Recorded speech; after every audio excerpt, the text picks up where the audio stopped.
Networking and marketing made simple is for you, the business owner that has a product, service, or message that you truly believe in. My name is Scott Aaron, and each week we'll take a behind the scenes look at real world networking and marketing tactics while leveraging LinkedIn to get what you have in front of many more people. Thanks for spending time with me, and let's get started.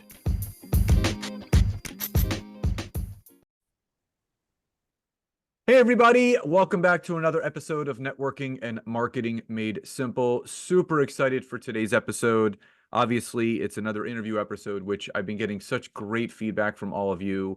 And as we creep towards 1 million downloads, which we are on the cusp of that, we are about, at the time of recording this, we're about 7,000 downloads away. I just want to give everyone a huge shout out and thank you for supporting this podcast. Over the last 5 years. Obviously we couldn't be continuing to do this without all of your listening support. So thank you. And, the second reason why I'm really excited is we're talking about a topic today that I feel is going to benefit every single one of you that is listening or watching this, because when we talk about personal transformation, not just on a conscious level, but on a subconscious level, a lot of what goes on and the success that we will or won't have is most often determined by what's flowing through the 6 inches between our ears. And our mindset is such a powerful thing when it comes to setting goals, achieving goals, accomplishing goals. So we're going to talk about all that and more. So Jim Fortin, welcome to today's episode. Hey, Scott, I am thrilled to be here today, and I'm excited to talk about exactly what you just mentioned. We can dig in when you're ready, and let's help people build their business and have a great 2025. Absolutely. That's what it's all about. It's always forging ahead and looking to the future. And, where I always like to begin, Jim, before we talk about everything that's currently going on right now, and then obviously Sure. moving forward, if you and you have a very diverse background, you've Mhm. worked with some of the biggest names out there, but if you could kind of rewind the tape on your business journey from either a personal or professional standpoint and press stop at a moment that you feel was the jumping off moment for you, or that catalytic moment for you that really kind of set you sail in the direction that you're now currently going on in the future, what was that moment for you? To some degree, you talked about it in the intro. That's a great question, and nobody's ever asked me that question in that way. I'm talking a little fast because our time is limited and I have a lot to share. Basically, in the late 1980s, I was an entrepreneur, lost all my money. I was upside down, near bankruptcy, all that kind of stuff. I literally was like, how do I get out of this? I started reading the motivational materials, Zig Ziglar, all these kind of things. I started my training in NLP, neuro linguistic programming. I'd recognized one component of NLP is hypnosis training. I recognized that, you know what? I can listen to all the motivational stuff in the world. I can listen to every speaker, go to every seminar, every live event, whatever. But here's the pivotal thing for everyone listening, until I shift my subconscious identity, it doesn't matter how much content I consume, none of it will stick. I grew up a small town Texas farm boy. We had no money. Today, I don't mean to be inappropriate, but I'm pretty wealthy today financially. But you know what? It didn't come from what I did. We are taught to hustle and grind and all these kind of things, work till your eyeballs bleed and all these kind of things. Here's the reality. It doesn't matter how much you do that until you shift your subconscious identity first. And when I recognized that in the early 1990s, I started working on shifting my subconscious identity. And that's when everything started to change. Meaning, I started to see myself at the self image level as a wealthy person, not a person doing something and setting goals like you talked about. We'll talk about that, doing things trying to achieve. Because if I'm not subconsciously consistent with what it is that I want to create, it will not happen. So you ask when, that was 1992 when that shift happened. I've been doing this since then and teaching it since then. Sorry about the long story, but everyone needed the background because this applies, as you said, to all of us. Yeah, I mean, there's no such thing as too long of a story, because the more context there is, there's more Yeah. to dive into. And, we have a lot of relatable background. I had to file for bankruptcy at one point. And it's one of those humbling, but I would say pivotal moments for myself because it adds to the legacy of my story and everything that my wife and I are doing now with the three companies that we're running, much like you and yourself. It's not about the things that happen to you, it's about how they happen for you. Because, Yeah. I'm a big believer in, one door closes, another one opens up. So as you start to obviously dive into this subconscious aspect of everything that you started back in 1992, and obviously 3 decades later you're still doing it and helping a ton of people, and you've worked with a lot of people over the years. When you started to kind of dive into not only the things that you did for yourself but how you were then able to transmute that to helping others, was there a specific reoccurring theme that you started to get back from the people that you were working with that was more of like this consistent theme that you didn't know? Obviously, there's things that we teach people on a foundational level, but Right. sometimes as the layers of the onion start to peel back, there are things that bubble to the surface that we would not expect to happen from what we're doing with these individuals. Was there something that congruently happened when you were working with these people that you didn't necessarily expect? Yeah, and that's a big, big concept. You work with a lot of coaches, trainers, consultants, speakers, etc. I used to actually, I've trained over 5,000 speakers in my life. I used to be the national speaking representative for the Learning Annex out of New York City. I've trained just all kinds of people, MLM speakers, coaches, trainers, the whole gamut of people. And being a little transparent, being a lot transparent here, I used to think, why aren't they getting it? Why is it so hard? Why is it not soaking in? This is maybe 15 years ago when I started doing more research. And you're grinning there a little bit. I think you might understand that. A lot of people who do coach and train, it's like, why? I want to pull my hair out. Why are they not getting this? I want them to get it. And what I recognized is something that I teach now also, context, which you mentioned context a little earlier, versus content. I can train, I can coach, I can impart wisdom, whatever it is, all day long. That is content. Unless a person can get the content in their context, it doesn't matter what the content is. It might sound good, but it's of no value. So, to give you the example I talked about a little earlier, I grew up a poor kid in Texas on a farm. We had no money, but I started listening to speakers when I was in my early 20s. And I was like, why can't I do this? Why can't they make it sound so easy? Why can't I make the money? Why can't I do what people on stage are doing? How come I can't do that? I didn't have the context, which meant the subconscious container to be able to execute on the content. So that's again, that goes back to when I recognized I have to start shifting who I am at a subconscious level to be a wealthy person, to be a successful coach, to be a successful speaker, trainer, whatever it is that I'm doing. I must be that first in my subconscious identity. And that is a theme that I see people bumping up against over and over and over again, is they're trying to, here's a phrase that I have trademarked. You might have heard it. Be, do, have. You must be before you can do, before you can have. Many of us want to do things to have things, not recognizing we must be that thing first subconsciously. And that is something that pretty much every single person on this planet bumps up against. Mm, I love that. And we hear the be do have all the time. But I think there's a bigger question that I know that bubbles up for a lot of the audience. And when you mention self-identity, that's something that I feel the people that are very in tune with themselves and they have a clear direction of where they're going and what they want to achieve. And my wife and I actually just talked about this on a mindset call we were doing this morning, is that You have to make sure that your internal compass is pointing in the direction that's getting you closer to your goals instead of further away. You know, Yeah, we have GPS for a reason. If you don't put the yeah. coordinates in there, you're never going to get to that destination that you're looking to achieve. But when we talk about transforming the aspect of self-identity in regards to achieving certain things or creating success, why is transforming that self-identity aspect of ourselves so vital for not just achieving the things that we want to achieve, but the overall success of the individual? Beautiful question again. We have to have that North Star.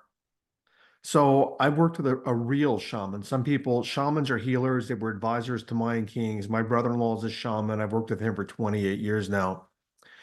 We all have what's called Dharma, Dharma. Basically, it's my mission. Why did I come to the planet? In the world that we live in, we are conditioned, we are indoctrinated, it's part of culture, to chase money. In many cultures, the more money you make, the more successful you are. And that's how we judge people and evaluate ourselves many times is by the money they make and the air quote success that they have. Money is not success in my experience. Success is the evolution of self, meaning to what degree you've evolved into being on your path, your GPS, your North Star. My path is exactly what I do. I do coaching, I do transformational coaching, but from a non dogmatic spiritual level, meaning more cosmology, the evolution of you. What does it even mean to be? We have been conditioned to be doers instead of beers. We're human doers and not human beers. We don't even know what it means to be. And goes beyond any national identity, any socialization, any of that, being the essence of what you are at the core level. Now, the mistake, in my opinion, going back to what you're asking, that North Star, many people make their North Star either things they think they should have or things other people tell them they should have. Mom and dad, you should be successful. You should be a lawyer. You should be a doctor. You should do this. You should do that. The person doesn't want to do it, but they do it to comply, but they're not happy. I've seen lawyers and doctors and engineers and brain surgeons and all that. They're not happy doing what they're doing. We're all here for a reason. And that North Star is why am I here? When you actually align with that GPS North Star, things start to work for you very, very easily and things open up for you. But we beat our head against the wall, not aligned to the North Star, wondering why we're broke, why we're chasing money, why things aren't working, why your launch failed, and why your marketing's not working. You got to align, in my opinion. So for the person that's listening to this and they're saying, "All right, Jim, I get it. I need to make sure that my North Star, my compass, my GPS is pointed in the direction of where I want to go." But they're struggling with the concept of connecting point A to point B.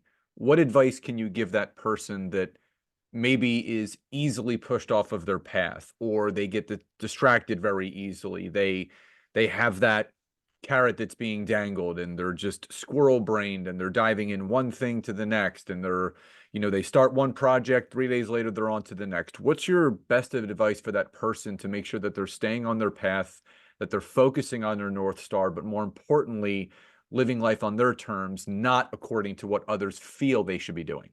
That's a great question. Again, seriously, I've done a lot of interviews. These are good questions. Most people don't ask them in this way. Number one, there's a lot of factors that come into play there. You talk about squirrel brain. Do they have ADD? Are they on the spectrum? That could be part of it as well. Secondly, are they a big picture thinker versus a specific thinker? I'm a big picture thinker, not a specific thinker. It's hard for me to actually manage details. That's why I have an entire team. But where I want to go back to here is first, know who you are, which most of us will never know in a lifetime. It's very challenging. We have so much noise in the world. Know who you are what you're about. And I want to go back here. One of my mentors, my mentor is a shaman. His mentor is a shaman. He said to me many years ago, the most important thing I did was I decided what I had to do before I crossed over, meaning leaving the planet. Why am I here? And most of us don't even know why we're here. You look at Mother Teresa as an example. She wasn't put on the planet to buy real estate, no money down, and to teach people how to buy money out of, or buy real estate out of probate. She did what she was here to do. But again, we're conditioned by society. We have to do these things. We hear all this noise, all this social media, all this advertising that's normalized. We have to buy more and have more things to be successful in life. We lose that North Star. So, a great place that scares the hell out of people, if I had to do one thing for the rest of my life and I didn't get paid for it, what would that thing be? And that's where I work from. I've made millions, tens of millions of dollars over the years. But you know what? I never started making that kind of money till I got on my path. And a good friend of mine, a marketing legend, a guy named Rich Shefferin, is like, Jim, I think you're on the wrong path because I was teaching sales and marketing and persuasion and influence. I'm good at it. And Rich is like, Jim, you work with a shaman. I think that's more of your path. And once I got on the path, things exploded and opened up for me. So it goes back to, I gave you a circuitous answer. I'm talking fast. If you could only do one thing for the rest of your life and you didn't get paid for it and you would enjoy doing it, do that thing and then figure out how to market it. For me, I think something that always bubbles up to the surface in regards to the state of entrepreneurship right now is patience. And I Yeah. feel because we live in this instant gratification world, right? Amazon Prime, I call it. Everything's now. Yeah, it's, you're Yeah. one funnel away, you're one this away, and Yeah. people get kind of sucked in to that quick fix or hit the lottery aspect of marketing. And I teach on how to maximize LinkedIn for your business. And I always tell people before I even get started with them or before they take a course or consult with me, or even when I'm speaking. I was at a national convention last week out in Minnesota, and I said to the audience, I said, if you're not willing to give LinkedIn a full 12 months of your time, your energy, and your effort, don't even bother start applying my Smart. strategy. Yeah. Because the fact is that a lot of people that are listening to this, and I think you stumble upon these people as well, is that you see all the people in front of you succeeding, and you think it's just these very small minute things, and I just have to do this, and it's, if it doesn't work in a couple of weeks, that maybe I suck or I'm not good at this. But I always tell people, when you're building a business, especially in the entrepreneur space and especially in the online space, you have to treat it like a 401k. And why I use that analogy is that, I've believed in investing since my early 20s, and I'm 45 now, so I know the power of compounded interest. And it's not that one deposit that you make that creates the compounded wealth over time. It's the small minute investments each day that you put into what you're doing that compounded over time creates that compounded effect to create that wealth and that sustainability long term. Yeah. And that's how you have to treat your business. Why do you Yeah. feel it's so difficult for people to play the long game, especially with how readily available the resources are to these people that, I got started 12 years ago, you got started, way longer, than me 30 years ago. And Yeah. even when I started, in 2013 in the online space, there were like a tenth of the resources that there are out there right now. Right. Yeah. So why do you still feel, with all the resources that are so readily available to people, it seems like the patience that people have is getting smaller and smaller and smaller? That's again, these are some of the best questions anyone's asked. Okay, so let's take that apart here very quickly. Mickey Gilley, the country singer back from the 80s and 90s, said it took me 17 years to become an overnight success. Same thing with me and my career. People look at me and like, Jim, how do you have 5 million downloads on your podcast in a few years? How did you do this? How did you do that? How are you making million? Are you freaking kidding me? I had to work for 20 years to try and fail and flip upside down and lose money and make money and do this and do that.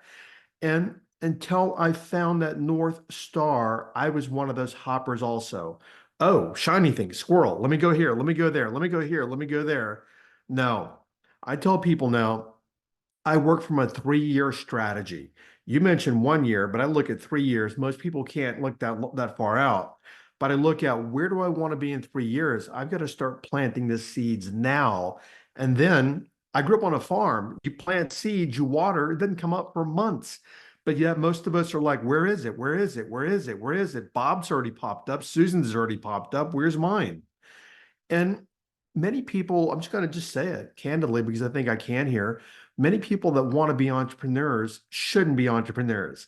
They don't have the skills and the background and mainly the traits to be an entrepreneur. If you think you're going to get rich quick being an entrepreneur, look at what's his name. I was told to buy stock on Amazon in 1998. I didn't do it like an idiot. But it took him what? 30 years. Look at Apple. I mean, 30 years. Give me a break. But people see people online. I'm gonna secret. Scott, I know you don't know this. I'm kidding. A lot of people lie online, and then we look at them, we're like, oh, what's their success? Look at these people over here. And they're renting cars and they're renting homes and they don't. I know, like my home, I live in a nice home. I live in Sedona, Arizona. And somebody said, "Oh, it's a nice home you rented to shoot." No, I live here, but that's the culture we live in. But I know people that have rented homes and cars and all this nonsense to look successful so other people see it on social media and Instagram and go, "Wow, I want that." A lot of it's an illusion. Go back to the basics. What is it you're doing? Why are you doing it? Who are you serving it? How does it open your heart? How does it bring value to your life? And you bring value to other people's life. Walk that path and commit the time to walking it. So much to unpack there. Uh, the vanity aspect of social media is Oh God. definitely a trigger for me because why my wife and I do what we do is because we want to help people to become as successful as they want. And we're in the trenches just like they are. We are never content with where we are. We're always looking to grow 20 to 30% every single year. That's our Yep. goal.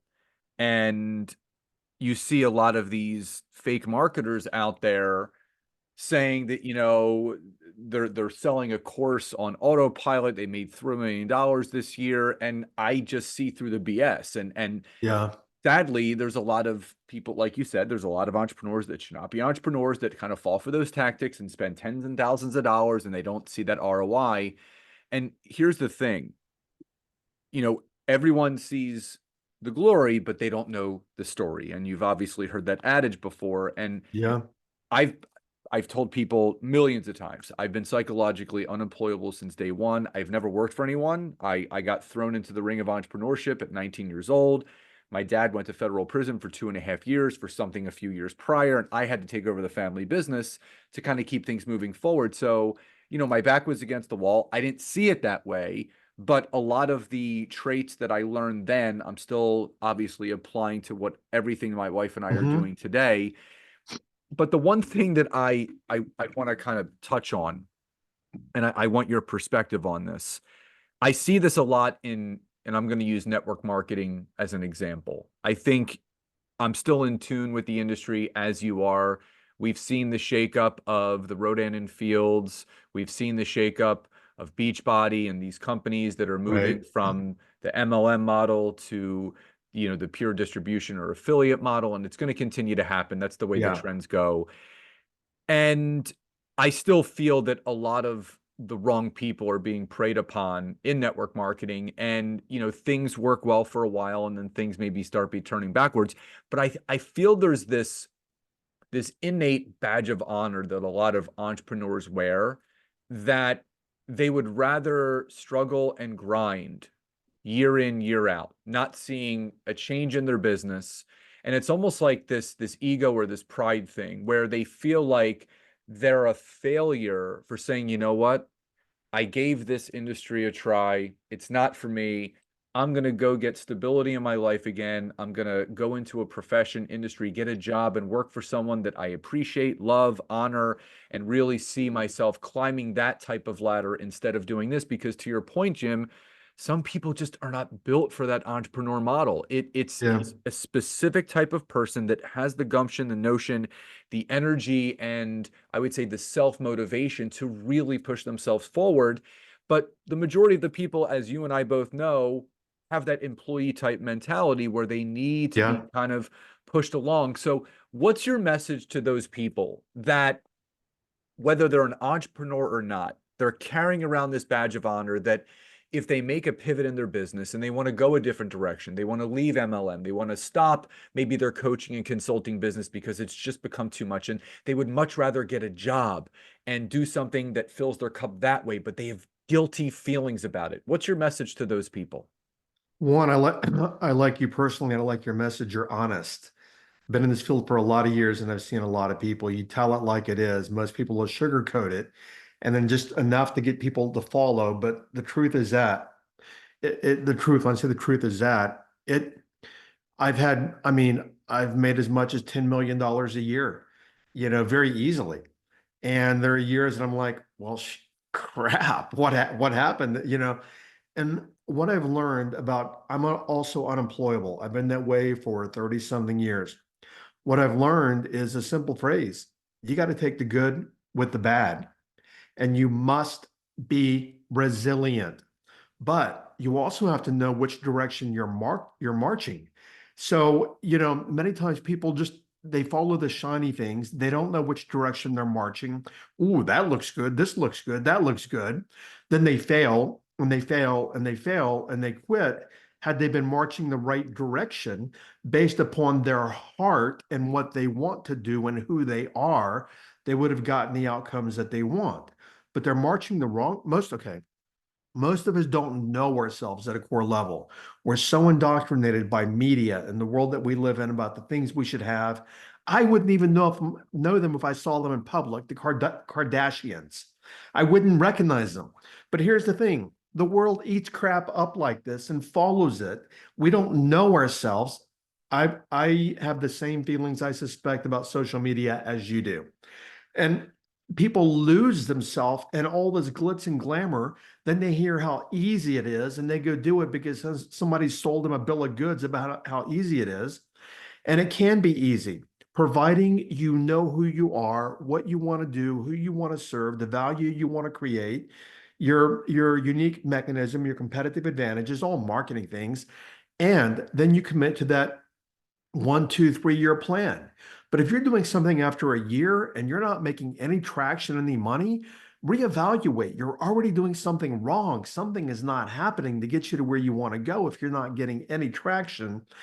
And, sometimes the best investments we make is when we don't make the investment also. So I know I said a lot there, but it goes back to, I think, what we're really talking about is know what you want to do, know yourself.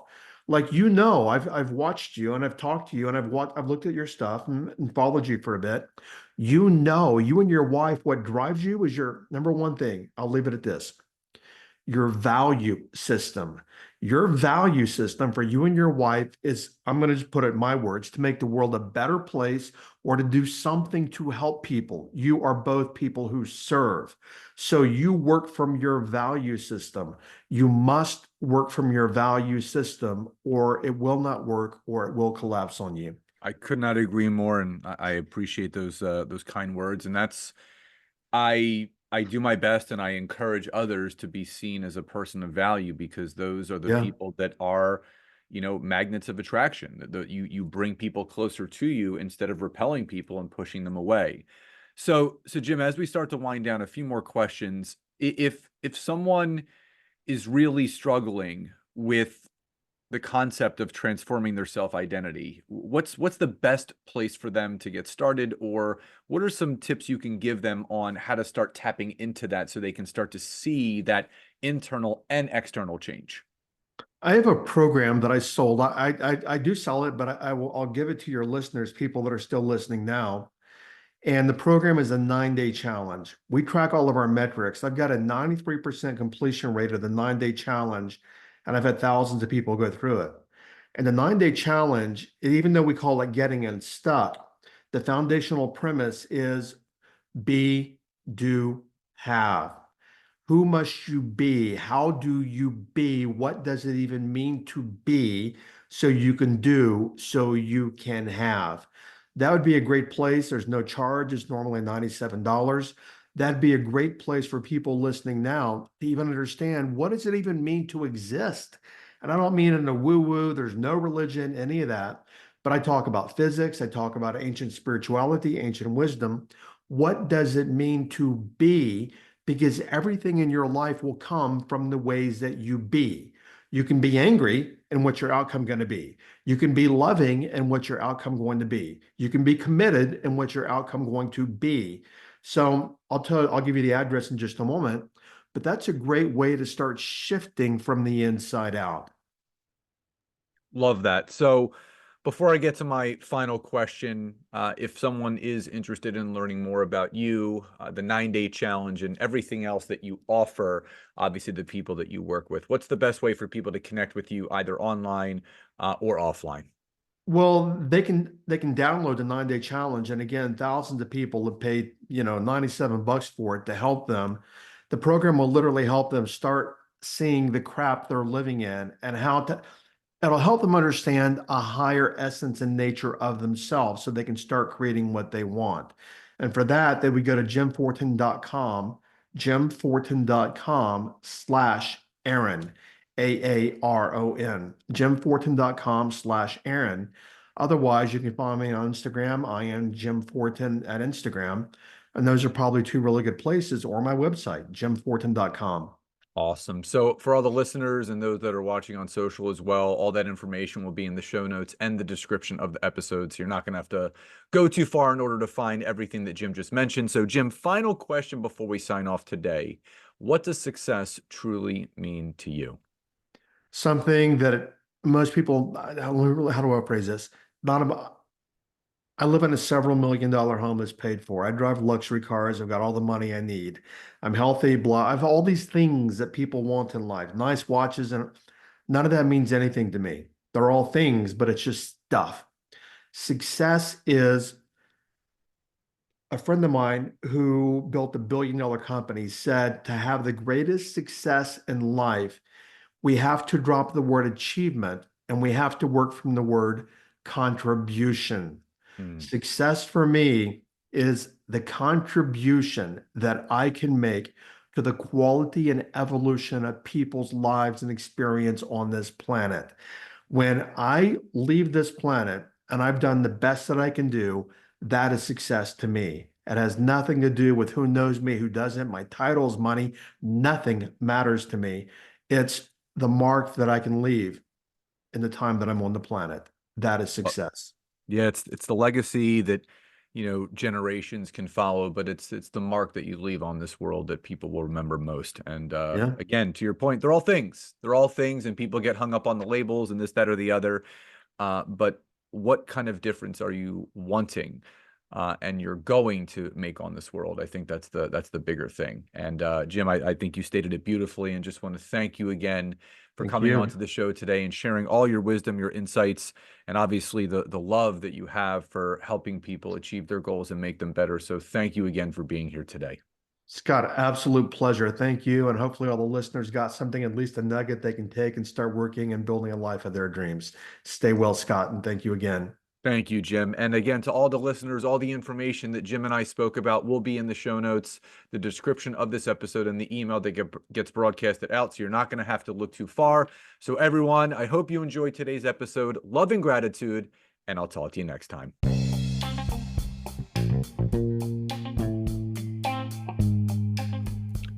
Thank you so much for checking out today's episode. If you could, please support this podcast by hopping over to Apple Podcasts, Google Podcasts, Spotify, or any place that you're listening to this, leave us a rating and review. Let us know what you loved most and what you would like to hear more of.